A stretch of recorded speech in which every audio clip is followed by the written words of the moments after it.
The man with the Royal Navy Information Board confirms that this film was taken the day after D-Day, that is June the 7th, 1944. The camera pans across the Normandy beach at the town of Arromanches, remembered as the location of one of the Mulberry Harbours during Operation Overlord in the Second World War.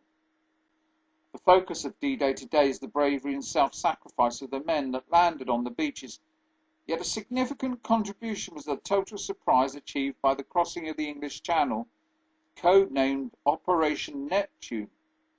Without this, the Allied victory would not be possible. It was the plan of Admiral Sir Bertram Ramsay, who was appointed Naval Commander-in-Chief of the Allied Naval Expeditionary Force, for the landings.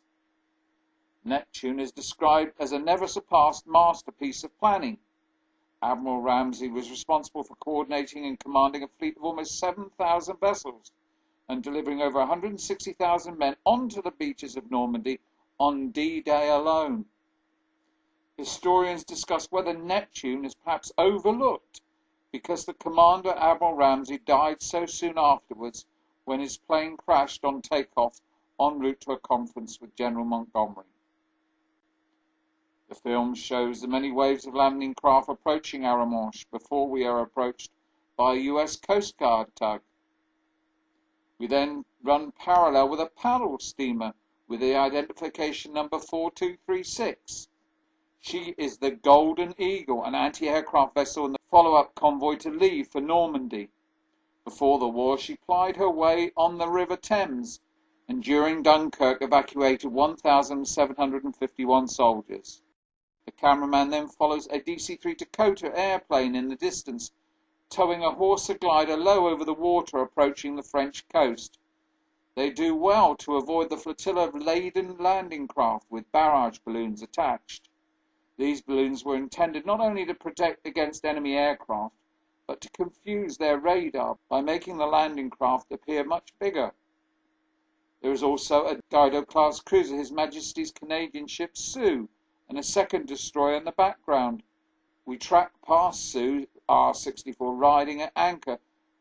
Before D-Day, she sailed to Portsmouth as part of Canada's contribution, and during the assault on Juno Beach, bombarded shore batteries for 40 minutes and provided fire support afterwards. In the background, landing craft 7067 and 7080 are rolling heavily in the swell. Off the starboard bow is HMS Catastock L-35, responsible for escorting the G1 convoy across the English Channel to Gold Beach on the night of June the 5th and 6th, with HMS Bullalolo.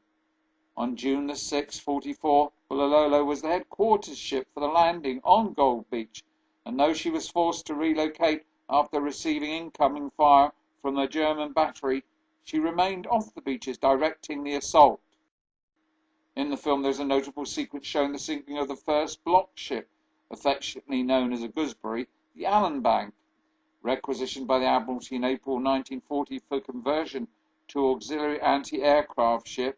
She was deliberately scuttled to form part of a breakwater to prevent rough water damaging the artificial harbour, as was the case with the US Army Mulberry further down the coast. HMS Apollo, a Royal Navy mine layer, is also in attendance. In the film, huge floating concrete caissons, which, after being towed from England, were then assembled to form walls and piers for the artificial Mulberry Harbour. These were linked to the land by floating roadways. During 1943 and 44, hundreds of workmen arrived unheralded at Southampton docks. They were the scene shifters recruited to prepare Southampton stage for a spectacle of unprecedented magnitude. Mulberry Port was being produced. The general idea of the Mulberry Port scheme was to prefabricate a harbour.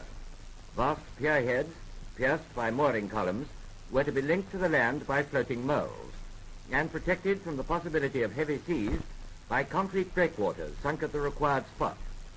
By means of this artificial harbour, the indispensable doorway to Hitler's Europe was prepared for the passage of the invasion troops.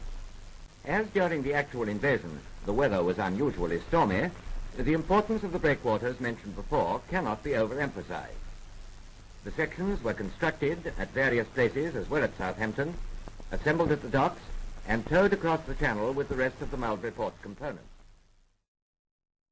Although at the centre of the Gold Beach landing zone, Arromanches avoided the brunt of the fighting on D-Day, and the port became operational from the 14th of June 1944.